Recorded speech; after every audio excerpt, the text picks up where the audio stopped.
Kembali di Kompas Petang, Saudara. Upaya pencarian korban tanah longsor di Cilacap, Jawa Tengah memasuki hari ke-7. Tim SAR gabungan kembali dilanjutkan dengan fokus di 3 titik pencarian untuk mencari 5 korban hilang. Tim SAR gabungan mengevakuasi 2 jenazah korban longsor Cilacap, Jawa Tengah Selasa sore. Kini tim SAR gabungan melanjutkan pencarian 7 korban tanah longsor lainnya.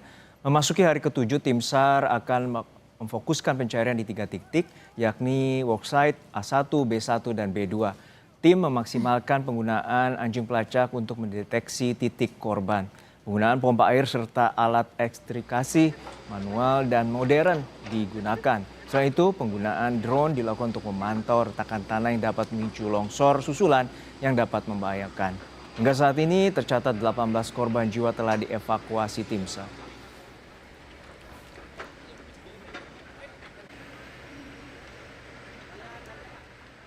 Masih fokus dengan 21 ekskavator, 9 anjing pelacak, Alcon, terus dan peralatan-peralatan yang lainnya, termasuk di dalamnya adalah kita menggunakan drone. Kita akan memaksimalkan pelaksanaan operasi sehari-hari ini apabila memang dalam hari ini maupun hari ke-7 ini belum ditemukan korban, maka kita lakukan evaluasi sore hari ini. Ada perpanjangan atau ada kemungkinan diperpanjang. Menteri Dalam Negeri Tito Karnavian Rabu siang meninjau lokasi tanah longsor di Desa Cibenying, Kecamatan Majenang, Cilacap, Jawa Tengah. Tito memimpin langsung gelar apel pasukan relawan yang bertugas melakukan operasi pencarian korban hilang.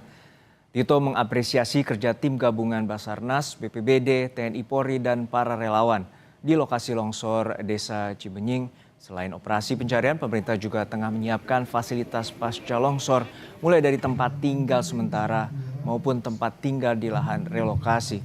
Pemerintah Kabupaten Cilacap telah menyediakan lahan seluas 3,9 hektar. Potensial akan terjadi. Yang paling rawan adalah kita tadi sudah disiapkan nanti hunian sementara oleh BNPB bersama dengan Bapak Bupati, dan nanti akan disiapkan juga hunian tetap. Nah, Bapak Presiden memberikan atensi yang sangat khusus atas bencana-bencana ini.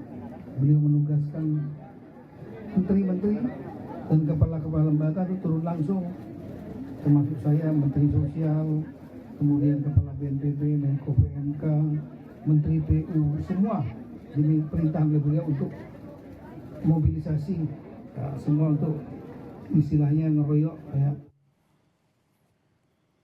Sementara itu, Saudara, sebanyak 5 korban bencana tanah longsor di Banjarnegara, Jawa Tengah masih dalam perawatan. Para korban tersebar di Puskesmas Pandanarum, RSUD Banjarnegara, dan 1 korban dirujuk ke RSUD Margono, Purwokerto akibat luka yang serius. Petugas medis mengatakan korban yang dirawat rata-rata mengalami luka patah tulang dan trauma. Tim medis masih terus berupaya memulihkan korban dengan melakukan observasi secara intensif. Nanti di kantor sampai saat ini yang masih dirawat di rumah sakit itu ada 2. Di kondisi saat ini harus dirujuk juga dilakukan lanjutan untuk perawatan lanjutan di Rumah Sakit Margono. Dan yang 3 masih observasi di sini.